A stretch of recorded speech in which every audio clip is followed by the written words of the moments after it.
BST, ito po si Pastor Eugene, ito po ang Christ Life Assemblies Quezon City. Tinatanggap po natin ang bawat isa. Ang pagpapala ng Panginoon ay sumaatin sa lahat ng aspeto ng ating pamumuhay. Ito yung dapat nating asahan, pwede nating asahan, at maaari nating maranasan. Ngayong gabi ay meron tayong isang mahalagang paksa. Ito ay pinamagatang kagalingan, isang maiksi at basic na pagtingin sa kahalagahan ng mga kwento ng kagalingan mula sa scriptures at ngayon sa panahon natin. Ang ating pagtalakay ay tungkol sa basic na issue tungkol sa kagalingan. Ang kagalingan sa aking pananaw ay isang malawak, mahirap na issue kung ito ay pag-uusapan dahil walang automatic na sagot tungkol dito, lalong-lalo na sa mga taong naapektuhan ng kawalang kagalingan kung sakali. Ito ay basic na pagtingin katulad ng sinasabi ko at pwede pa nating palawakin ito sa mga susunod na pagpapaksa nito. So kagalingan, kahalagahan ng mga kwento ng kagalingan. Dito kasi natin madidiskubre sa mga kwento ng kagalingan sa scriptures kung ano ang pinagmulan nito at bakit ito kinakailangan. Noong namatay ang Panginoong Hesus ay kanyang ibinihis ang sangkatauhan ang tungkol sa kasalanan nito at lahat ng epekto ng kasalanan at kanyang inilibing at eventually siya ay nabuhay mula dito. Ang ultimong epekto ng kasalanan ay kanyang napagtagumpayan at ito nga yung kamatayan. At kaya nagkaroon ng tinatawag na resurreksyon. At ito ang pangako ng Diyos sa bawat isa sa atin. Isang araw ay meron tayong resurreksyon. Isang araw ay merong isang katawang hindi na namamatay. Isang katawan na magpapatuloy na malusog. Ano ang sanhi ng sakit o karamdaman? Maraming iba't ibang mga kaisipan tungkol dito. Ang sanglibutan ay marumi. Hindi na ito katulad ng sanglibutan nung panahon ni Adan o bago yung pagkagunaw nung panahon ni Noah. Subalit ito ay mas higit pang masama at mas higit pang madumi dahil sa gawa ng tao.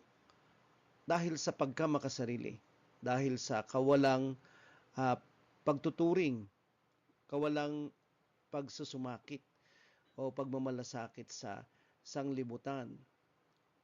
Meron tayong sanglibutan na imbis na tayo ay buhayin ay hindi na niya pinipreserve ang health at ganoon din hindi siya nagpo-promise ng healing dahil sa dumi nito.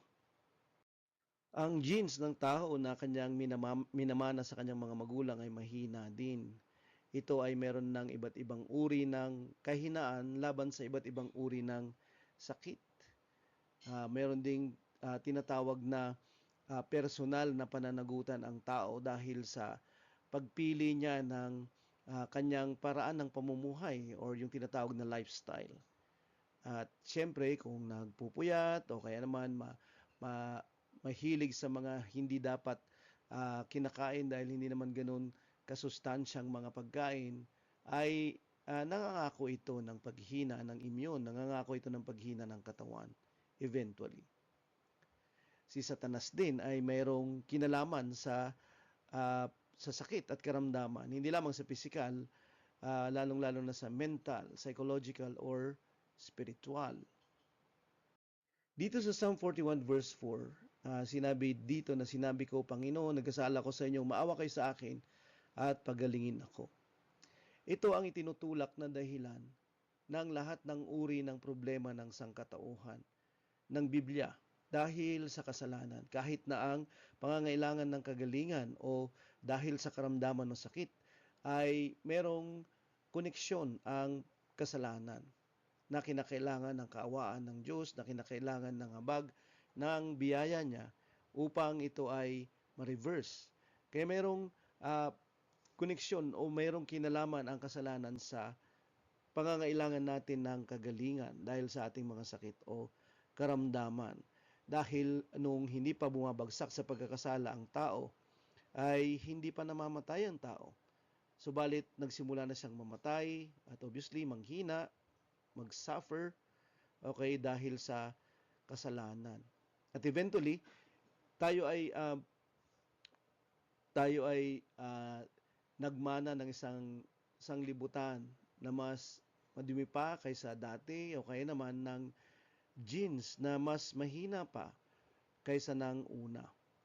Kaya nga ang bilang ng taon ng tao, ang haba ng kanyang buhay ay mas maikli na ngayon kung ikukumpara sa mga tao na nasa Old Testament.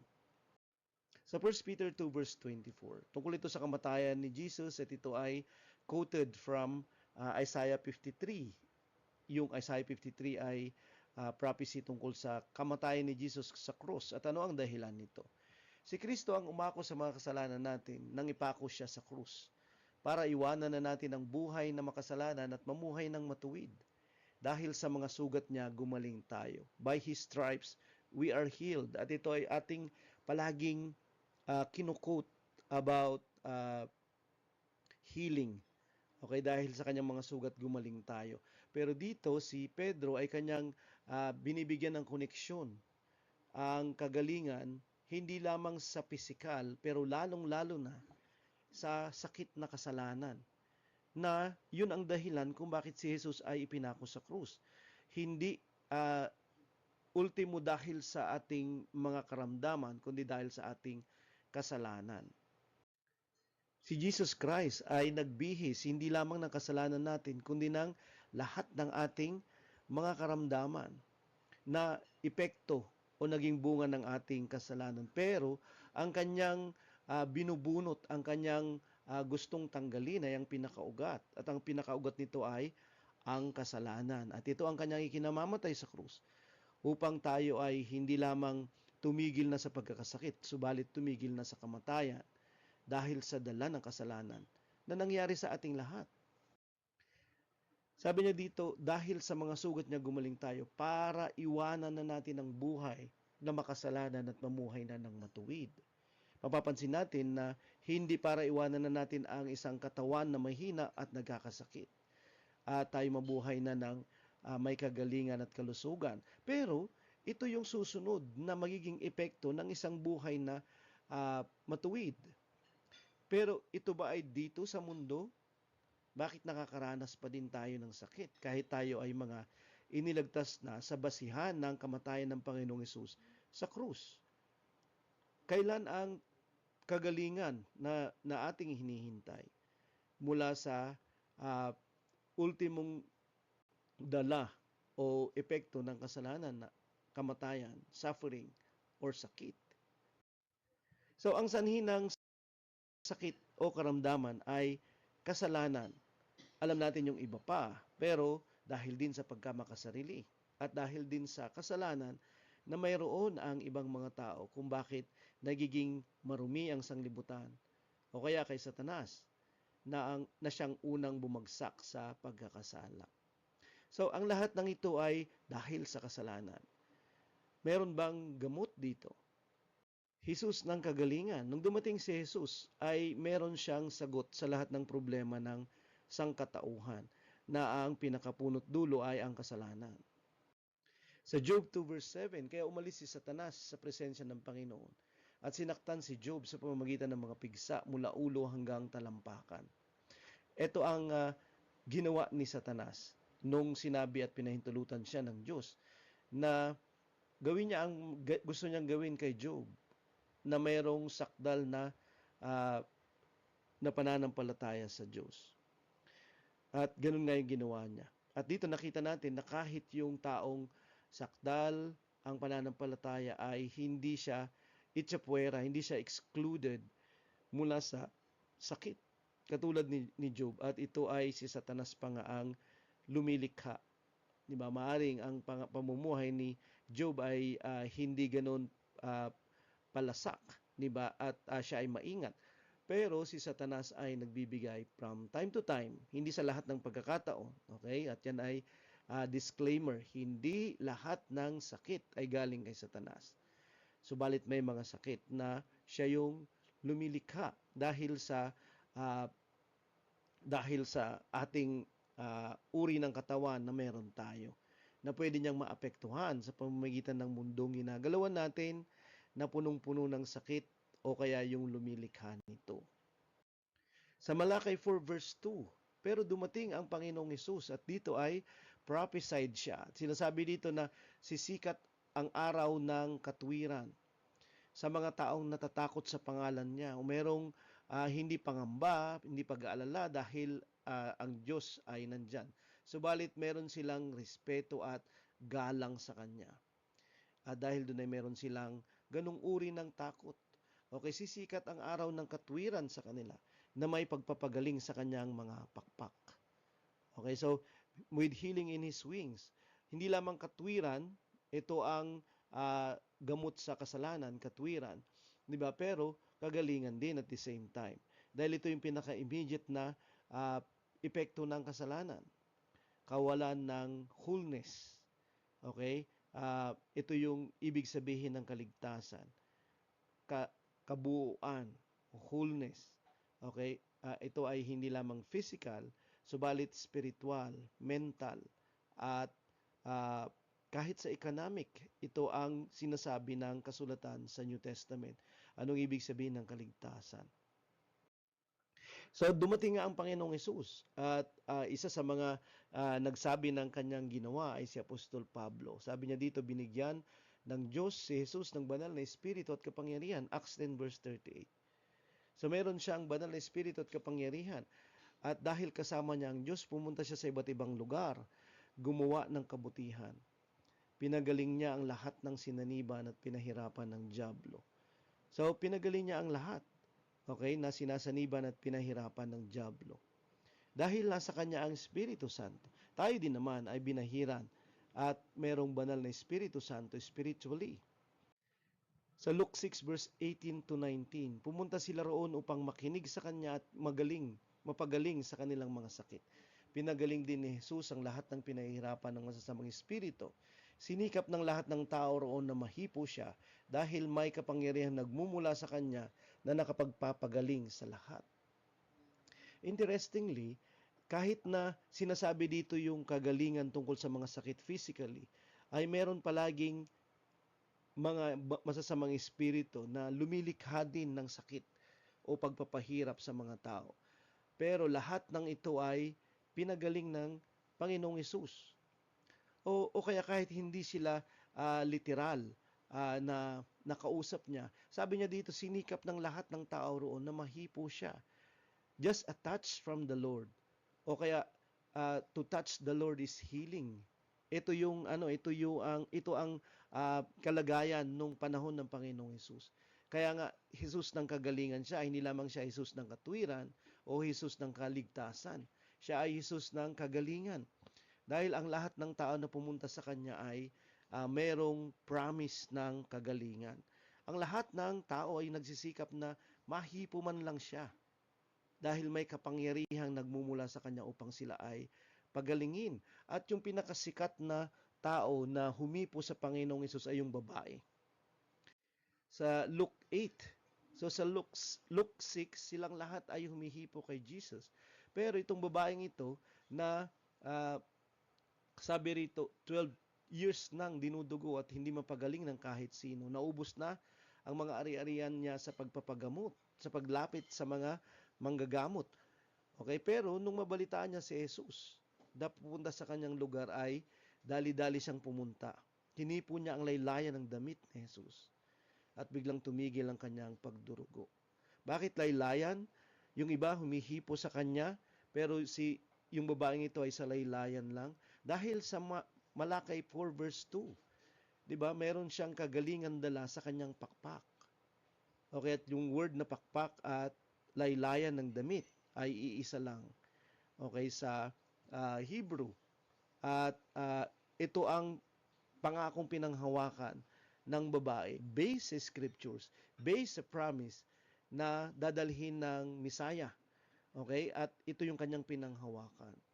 At ito ang kalagayan ng Panginoong Hesus nung siya ay pumunta dito. Meron siyang kapangyarihan. Kaya sabi niya sa Luke 8 verse 45 to 46, Sino ang humipo sa akin? Sinabi ni Pedro, Guro, alam ninyo naman na napapaligiran kayo ng maraming tao. Siyempre, nagsisiksikan. Siyempre, mayroong humihipo sa inyo. Pero sabi ni Jesus, may humipo sa akin dahil naramdaman kong may kapangyarihang lumabas sa akin. At nandito yung babae na mayroong pananampalataya sa salita na si Jesus ay mayroong dalang uh, kagalingan sa kanyang pakpak, sa laylayan ng kanyang damit. At kanyang hinipo ang laylayan at siya ay di pinagdamutan ng Panginoon based dun sa kanyang pinanghawakan sa salita ng Diyos. Pero before this, lahat ng mga tao ay ganun yung ginagawa kay Jesus. Okay, sila ay humahawak sa kanya, hinihipo siya at sila ay gumagaling dahil sa kapangyarihang lumalabas sa kanya. Hindi sa kanilang pananampalataya, hindi sa ano paman sa tao, kundi sa kapangyarihang lumalabas sa kanya. At yun yung nagpapagaling sa kanila. Ito ang presensya ng Panginoong Hesus. At tayo yung katawan ng Panginoong Hesus. Tayo ang hindi lamang kanyang damit, subalit tayo ang kanyang miyembro ng kanya at kasapi ng kanyang katawan. Tayo ang kamay, yung kanyang paa, yung kanyang mata, yung kanyang tenga, yung kanyang bibig. At tayo ay pwedeng maging daluyan din ng kapangyarihang ito. Kaya nga merong pangako kung tayo ay mananalangin, tayo ay pwede din na manalangin para sa kagalingan. At sana ay mas madalas, sana ay mas marubdob, sana mayroong buhay na pananalangin. Na para bang tayo yung may sakit kapag nananalangin tayo, na hindi tayo titigil hanggat merong nangyayari na uri ng pananalangin. Paano kapag tumigil yung babae halfway? Paano kapag tumigil siya dahil mahina na siya ng 12 years na hemorrhoids at hindi na siya makaabot sa kinaroroonan ng Panginoon dahil mayroong mas malalaki na mga tao na nakaharang? Paano kapag tumigil na siya? Meron ba siyang naranasan na kapangyarihan nagpagaling sa kanya? Paano ba yung ating pananalangin? Paano ba yung ating paniniwala? Paano ba yung ating pagsampalataya para sa kagalingan? Sa John 3 verse 34, bakit ganun na lamang ang kagalingan na lumalabas at dumadaloy mula sa Panginoong Hesus? Baka ito yung sagot, sapagkat si Kristo na sinugo ng Diyos ay nagpapahayag sa atin ng mga sinasabi ng Diyos. Meron siyang karunungan na kanyang ipinapangaral mula sa Diyos dahil lubos na pinagkaloob sa kanya ang Espiritu. The measure of the Spirit given to Jesus ay buo. Hindi ko sinasabi na yung Holy Spirit na binigay sa atin ay kulang. Pero ang pagdaloy ng Espiritu sa kanya ay buo. Kaya nga, ganun na lamang ang kanyang karunungan. Pero ganun din ang kapangyarihan na dumadaloy sa kanya ng tungkol sa kagalingan. Dahil nga, the measure of the Spirit ay full at laging complete at full kay Jesus. Ito kaya yung dahilan kung bakit? Kasi yung Espiritu Santo na nag-anoint kay Jesus ay nag-fill din sa atin. Pero karanasan natin ito na meron tayong mga panalangin na hindi nasasagot o hindi pa nasasagot. Siguro wala pang oras, hindi pa oras, o siguro sablay yung ating mga dahilan. Okay, pero may mga panalangin talaga tayo kahit ng panalangin ng kagalingan. 2 Timothy 4 verse 20. Si Erastus ay nanatili sa Corinto at si Trophimus iniwan ko sa Miletus dahil may sakit siya. Kahit si Apostol Pablo na isa sa mga apostol at siyang tiyak na pinakamaraming nagawa dahil sa biyaya ng Diyos sa kanyang pangangaral sa kanyang ministeryo, ay iniwan ng kanyang alagad na si Trophimus na may sakit. Tiyak na ipinag-pray niya ito, pero iniwan niyang may sakit dahil hindi siya gumaling. Ganon din si Epaphroditus, muntik na siyang mamatay dahil sa kanyang sakit. At tiyak na ipinalalangin din siya ni Pablo. Di ba? Pero hindi siya gumaling. Hindi dahil si Apostol Pablo ay hindi spiritual, si Apostol Pablo ay hindi ligtas. Ang dahilan ay hindi siya katulad ng Panginoong Hesus, una sa lahat. Dahil ang measure of the Spirit palagi kay Jesus ay full. Maaring yun yung dahilan. Maaring ang dahilan din ay may mga pagpalya yung tao na nagdadasal. Maaring meron din siyang spiritual na kalagayan. 'di ba? O kaya yung taong pinagdadasal ay merong ganun ding problema. At ayaw nilang magsisi muna, 'di ba? O kaya naman iwan yung kanilang kasalanan. Sa anumang paraan, hindi ang Panginoon ang dahilan kung bakit sa mga panalangin natin ay merong pagpalya. Ang Panginoong Hesus pa din ay Hesus ng kagalingan at hindi yun nababago. Subalit merong mga kadahilanan na maaring hindi natin naiintindihan on this side of temporary life. So, si Jesus yung kagalingan, period. At siya ay mayroong kagalingan para sa lahat ng karamdaman, katulad lang na meron siyang kapatawaran sa lahat ng uri ng kasalanan. Sakit at kagalingan, ano ang sinasabi ng scriptures? Kasi bakit natin pinag-uusapan ito? Kasi sa panahon nito ay nagiging issue. Hindi ito issue sa atin, pero once na ito ay lumapit sa atin, nagkaroon tayo ng sakit, nagkaroon ng sakit ang mga mahal natin sa buhay, nagiging malaking issue na siya. Kahit yung pamamaraan ng pananalangin at paniniwala natin sa kagalingan ay nag-iiba. Na dapat ganun sana yung pananalangin natin at paniniwala, kahit hindi tayo may sakit, kahit tayo ay nag-i-intercede lang sa mga may sakit. Sa John 5 verse 5 to 6, may lalaki roon na 38 years nang may sakit. Lumpo actually siya. Nakita ni Jesus ang lalaki na nakahiga roon at nalaman niyang matagal na itong may sakit. Kaya tinanong siya ni Jesus, gusto mo bang gumaling? Very inappropriate ang tanong, tila baga ng Panginoong Jesus. Kasi nandun siya sa isang lugar na naghihimala. Okay, isa siyang bukal. Pool of Bethesda yung tawag. May pangako ng kagalingan at buhay, kalusugan. Okay, so dun sa lugar na ito. Dahil ang tubig daw kapag gumagalaw ay ginagalaw ng anghel. Ito yung pamahiin nila. At sino mang lumusong na nauna ay gumagaling. Hindi ko alam kung bakit dapat may nauna, bakit kinakailangan na isa lang, 'di ba? Pero yun yung kanilang pamahiin. Totoo o hindi, 38 years na mayroong sakit itong lalaki na to. Di natin alam kung gaano na siya katagal na nandoon sa gilid ng Pool of Bethesda. Pero, siya lang yung kinausap ng Panginoong Hesus sa lahat ng mga may sakit doon.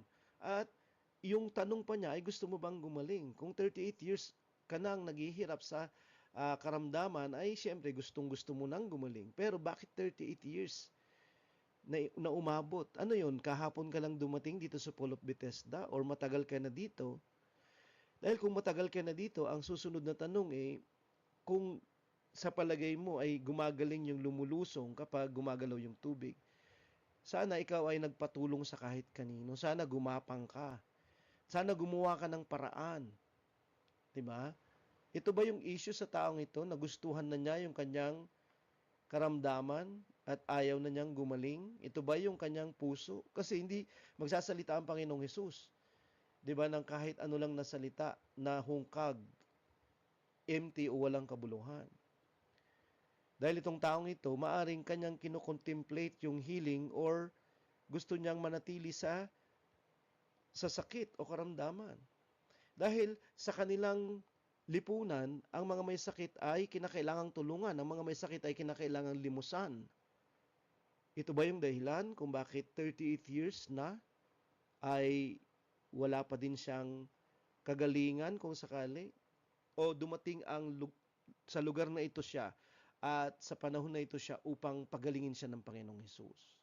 Pero yung point is, it is very personal yung question. Kasi ito yung question palagi sa atin. Gusto ba talaga nating gumaling? From time to time, may mga taong ganito. 'Di ba na ano yun, gusto natin ng sakit? Meron ng taong gusto ng sakit? Oo, kung ito ay ganansya sa kanila o may nakukuha sila dito dahil sa awa, 'di ba, na ibinibigay sa kanila. Ito ba yung dahilan? Pinagaling siya ng Panginoong Hesus at siya ay gumaling. Pero minsan kinakailangan din nating tingnan uh, at at i-review, 'di ba? Baka naman may magagawa yung mga tao sa kanilang kagalingan at wala silang ginagawa. O baka naman dapat meron silang itigil na dapat nilang itigil pero hindi nila itinitigil. Hindi sila tumitigil maging ganito. Maaaring ito ay gawa, mga pamamaraan. Di ba? Huwag tayong humingi ng kagalingan, umasa ng kagalingan kung pagkatapos naman nating gumaling ay babalik tayo dun sa pagkain ng alam nating hindi dapat o mga pamamaraan ng pamumuhay or lifestyle na alam nating nagpapahina at tayo ay magkakasakit afterwards. Sa Matthew 13 verse 58, dahil hindi gumawa si Jesus ng maraming himala doon sa kanyang bayan mismo, dahil pumunta siya sa Nazareth at doon ay pinagdudahan siya.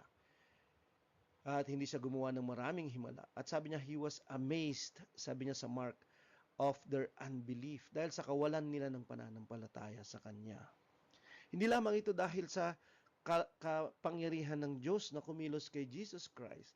Pero meron din kinalaman ito sa pananampalataya natin. Okay? Ang kagalingan o ano pa mang bagay na hinihiling natin sa Diyos ay nakukuha natin dahil sa tayo ay mayroong gagawin din. Okay? Tayo ay maniniwala at mananampalataya. So, dahil sa kawalan nila ng pananampalataya, alam natin na hindi yung pananampalataya yung nagpapagaling, pero ito yung pinaka-right response. Lalong-lalo na nang nakakakilala kay Jesus. Dahil ito ay mga kakilala niya at kababayan niya. Pero wala sila nito. Sa Mark 10 verse 52, sinabi ni Jesus sa kanya, umuwi ka na, pinagaling ka ng iyong pananampalataya. Nakakita siya agad at sumunod siya kay Jesus sa daan. Ito si bulag na si Bartimayo. Si Bartimayos, 'di ba? At pinagaling siya ng kanyang pananampalataya. Okay? Hindi dahil yung pananampalataya niya yung dapat na o yung pinakamakapangyarihan na magpapagaling. Subalit ito ay kanyang ipinasakop o kaya naman ito ay kanyang iniasa sa kapangyarihan ng Diyos. Ito yung ating kalagayan. Ito yung ating role kapag may sakit tayo. Lalo na ng mga sakit na walang kagamutan. Tayo ay umasa na lang, 'di ba? Sa nagpapagaling sa atin. Hindi ito yung mga sakit sa ulo o kaya sakit sa tiyan lang dahil sa kabag. Subalit mga mga inaalihan ng demonyo dahil sa mga demonyo kaya may sakit na ganito, kaya naman talagang sakit na nasa bingit ka na ng kamatayan kung sakali. Okay, kinakailangan nating ipagsampalataya ito sa Diyos. May magagawa yung ating pagsampalataya kaysa tayo ay mag-alala. Pwede tayong mamili. Mag-aalala ba tayo o sasampalataya? Sa Matthew 8 verse 6 to 8, ito yung centurion, katulad ni Cornelius. Meron siyang alila. Sabi niya, may sakit po ang aking utusan. Nakaratay siya sa bahay at nasa matinding paghihirap. Sinabi ni Jesus, pupuntahan ko siya at pagagalingin.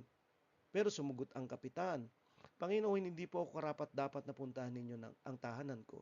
Sabihin nyo na lang at gagaling ng aking utusan. Nandito yung, sabi ni Jesus Christ, yung napakalaking pananampalatayang hindi ko man lang nakita sa buong Israel. Dahil presensya ni Jesus yung kagalingan. Kasi siya nga si Jesus ng kagalingan. Sabi niya, pupuntahan ko siya at pagagalingin. At ito yung gusto ng Panginoon. Pupuntahan niya yung may sakit. Pupuntahan niya yung sakit na ito. At tatanggalin. Pero ang sabi ng itong katulad ni Cornelius kapitan, sabihin niyo na lang. Just say the word and he will be healed. At yun nga yung nangyari. Minsan hindi natin kinakailangan, 'di ba, ng malaking sobra-sobrang magarbong prayer, kundi malaman lang natin yung salita.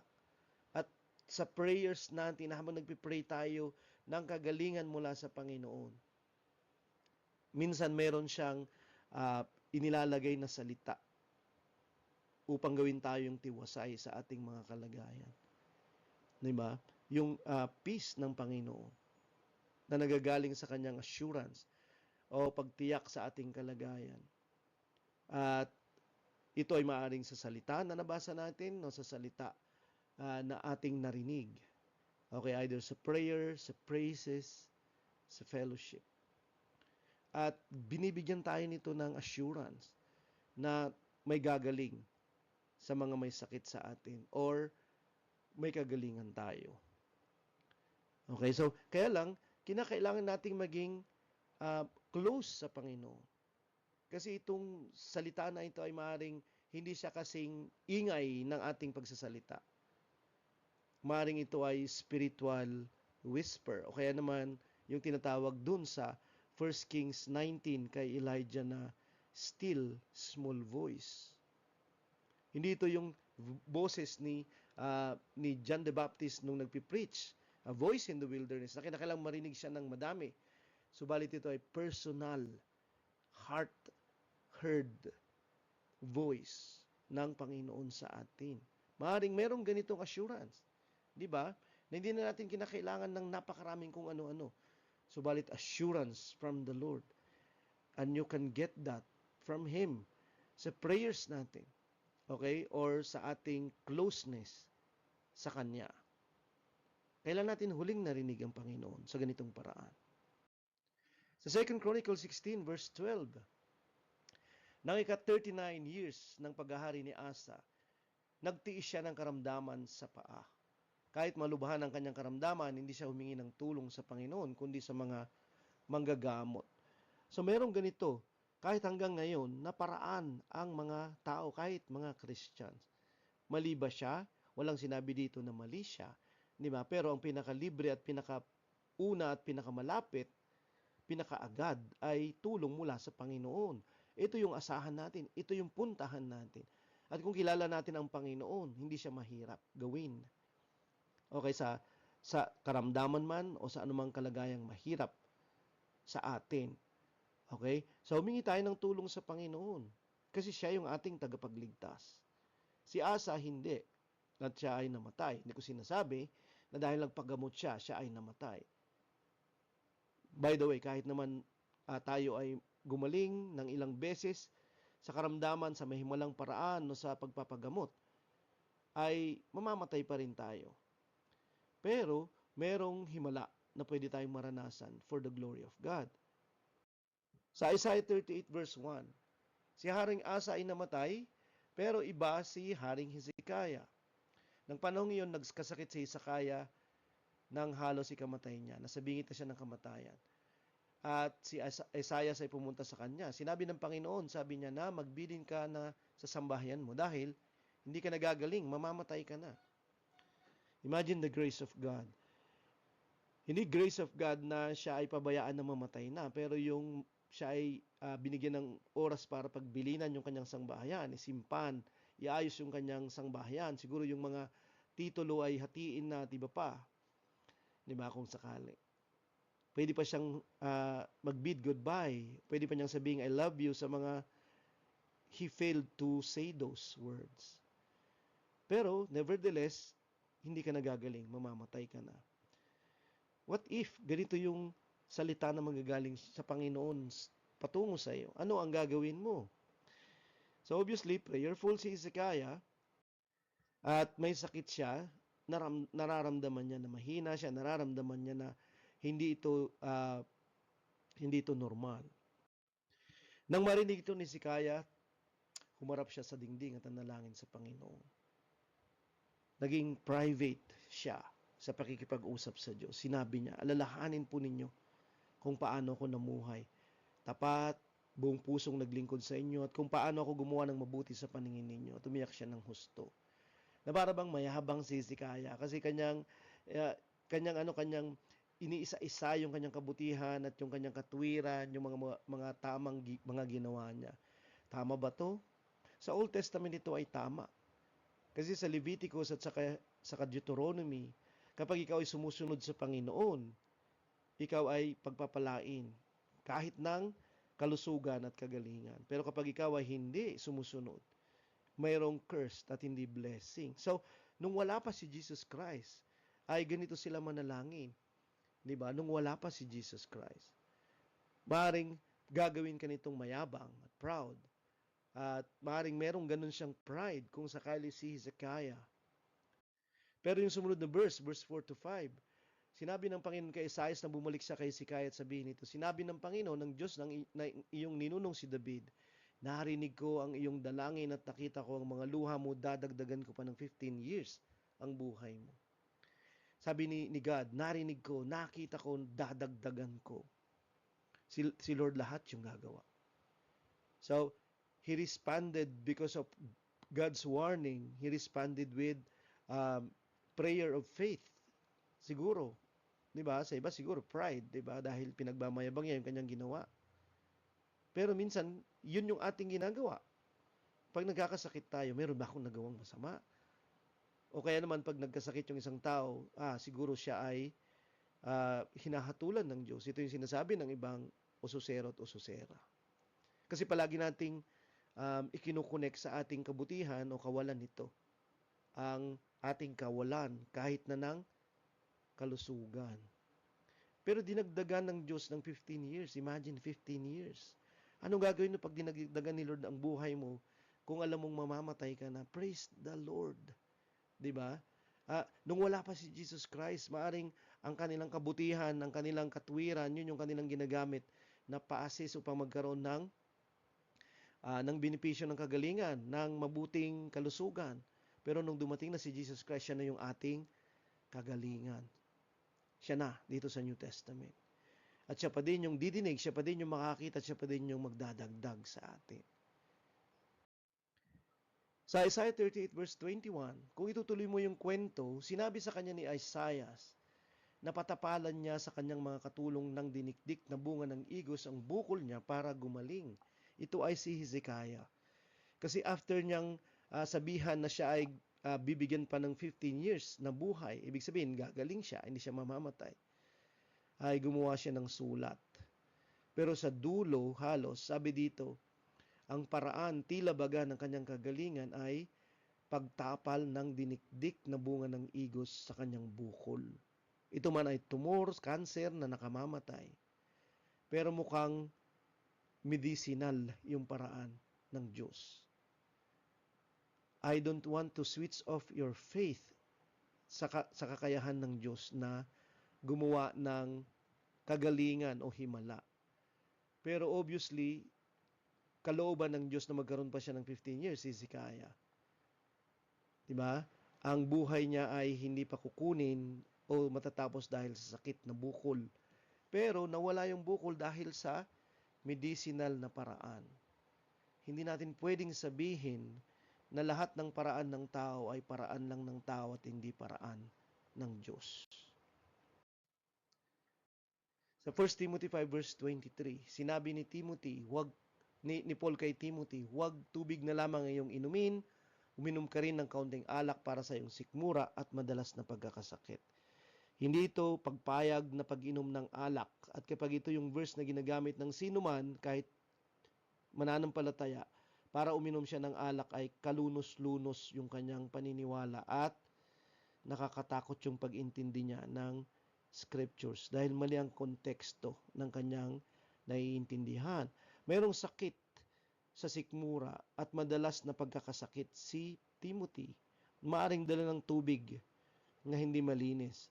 At ang alak ng unang panahon ay antibiotic dahil hanggang ngayon ay antiseptic siya. Kaya ito ay gamot.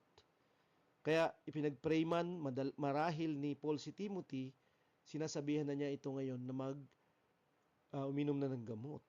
At hindi ito mali.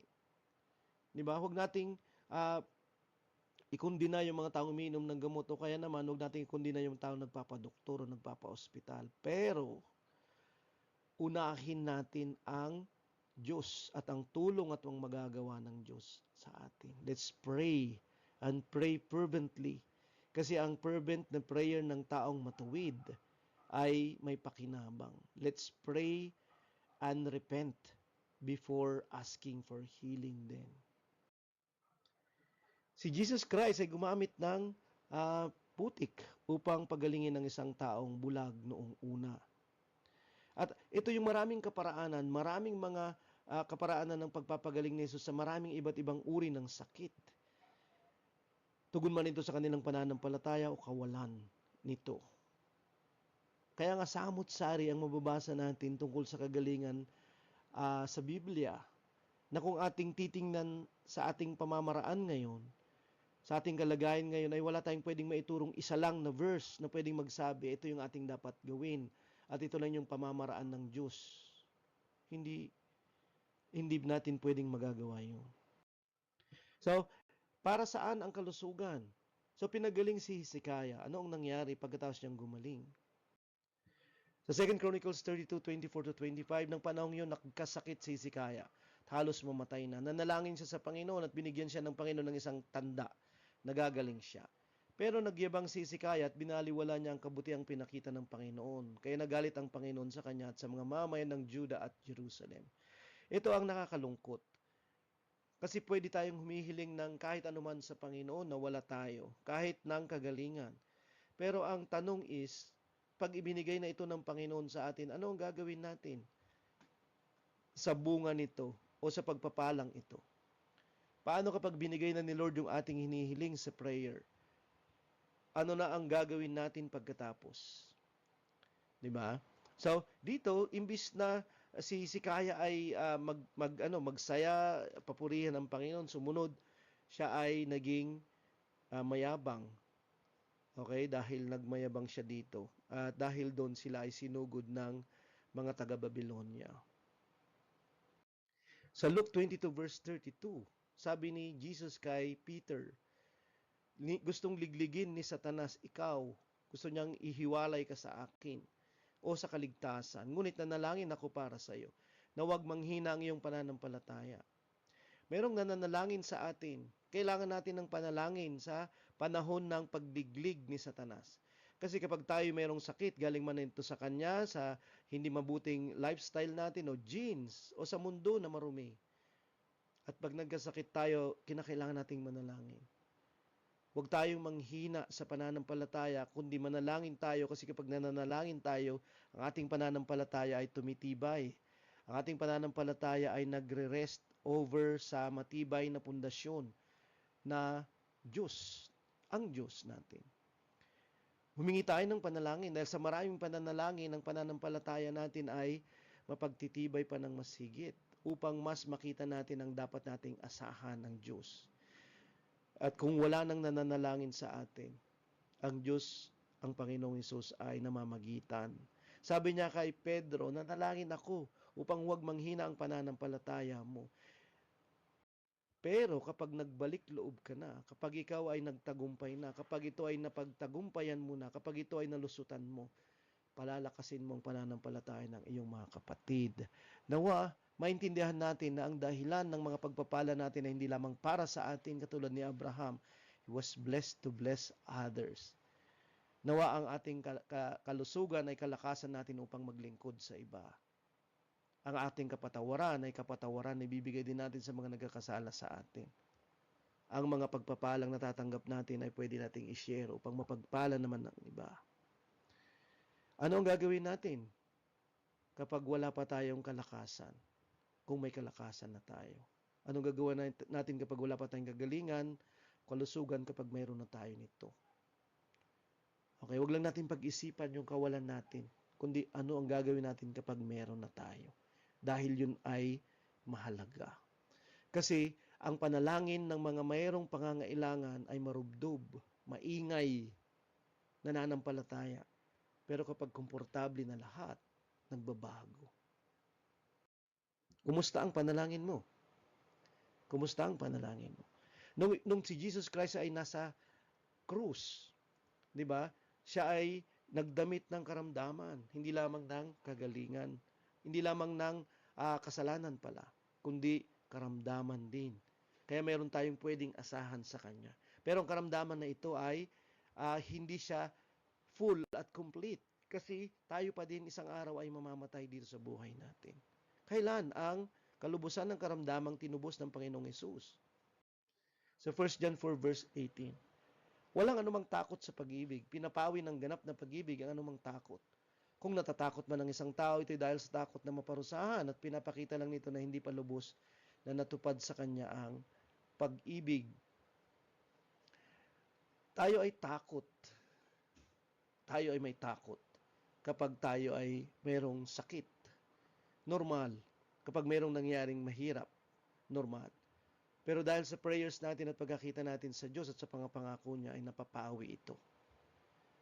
Ano ang bumabawi sa ating takot? Pwede nating sabihin pananampalataya. Yes, pananampalataya. Correct. Tama. Pero, ang sinasabi ng verse na to ay, ang nagpapawi ng takot natin ay ganap na pag-ibig. Okay, perfect love. Obviously, wala tayong perfect love. Ang mayroong perfect love ay ang Diyos. Love, hindi faith lang ang nagpapawi ng ating takot. Minsan, inisip natin, ang kabaliktaran ng fear ay faith. Hindi, ang kabaliktaran ng fear dito ay love. Kasi sa Romans 8 verse 35 to 36, walang makakapagpahiwalay sa atin sa pag-ibig ni Kristo. Pagsubok, paghihirap, pag-usig, gutom, kawalan, panganib, o kamatayan. Okay?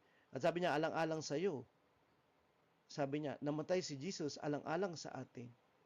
Ang perpektong pag-ibig o ganap na pag-ibig niya ay hindi magpapahiwalay o walang makakapagpahiwalay sa atin dun sa perpektong pag-ibig niya. Okay? Kung naiintindihan natin yung perpektong pag-ibig niya. Bakit titigil ba tayo sa pagsunod dahil sa pagsubok, sa paghihirap, sa pag-uusig, gutom, kawalan, panganib, kamatayan? So, tayo ba ay titigil sa pananampalataya, sa pagpuri sa Diyos dahil sa mga bagay na ito? Hindi siya yung nagbigay nito. Alam natin yun. Kasalanan ang dahilan kung bakit ganito ang mundo natin at ganito yung katawan na meron tayo. Walang makakapagpahiwalay sa atin. Sabi mo sa 37:38, walang makakapagpahiwalay sa atin sa pag-ibig ng Diyos. Kanina, pag-ibig ni Kristo. Hindi, pag-ibig ng Diyos kasi siya yung Diyos na nagkatawang tao. Kasi pinakita niya ito sa pamamagitan ni Kristo na ating Panginoon. Kamatayan, buhay, anghel, lahat ng mga bagay nito, kahit ano pang bagay sa mundong ito ay hindi makapagpahiwalay sa atin sa pag-ibig ng Diyos. Mamahalin pa rin tayo ng Diyos. Okay? Kahit na mayroon tayong mga kalagayan na ito. Pero yung higit sa lahat, tayo iniibig ng Panginoon at hindi siya yung nagbibigay ng mga bagay na problema sa atin. At kung alam natin yon, i-welcome niya tayo dahil iniibig niya tayo dito. Kahit sa susunod na buhay, welcome tayo sa Kanya. At doon sa susunod na buhay, meron ng perfecto at ganap dahil sa pag-ibig ng Diyos. Ganap na ang tao doon. Revelation 21 verse 4. Papahirin niya ang mga luha sa kanilang mga mata. Wala nang kamatayan, kalungkutan, iyakan o sakit. Hindi dito sa mundong ito at sa buhay natin. Doon, merong kakumpletuhan ng kapatawaran, merong kakumpletuhan ng kagalingan, merong kakumpletuhan ng kaligtasan. Kasi tayo ay saved, being saved, will be saved. Tayo ay healed, being healed, will be healed. Pero si Jesus Christ lahat siya. Ang ating healing, ang ating salvation. Sang araw, wala nang kamatayan. Pero lahat tayo ay makakaranas nito hanggat hindi pa siya dumadating isang araw.